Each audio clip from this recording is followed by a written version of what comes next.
ওং কোনো সাধারণ শব্দ নয়, এটি ব্রহ্মাণ্ডের প্রথম কম্পন, প্রথম শক্তি। শাস্ত্রমতে সৃষ্টির শুরুতেই যে ধ্বনি প্রতিধ্বনিত হয়েছিল সেটাই ওম। এই শব্দের মধ্যেই লুকিয়ে আছে সৃষ্টি, পালন ও সংহারের চক্র। ওং আমাদের শেখায় জীবনে যা কিছু শুরু হয় তা একদিন শেষও হবে। সুখ আসবে, দুঃখও আসবে, কিন্তু সবই সাময়িক। যখন আপনি ওং শব্দ উচ্চারণ করেন, আপনার শরীর ও মনের মধ্যে এক ধরনের কম্পন তৈরি হয়, যা মনকে ধীরে ধীরে স্থির করে।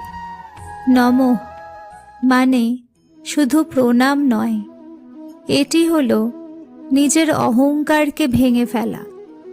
আমরা জীবনে সবচেয়ে বেশি কষ্ট পাই আমি শব্দটার জন্য। আমি ঠিক, আমি সেরা, আমি হারব না, এই অহংকারই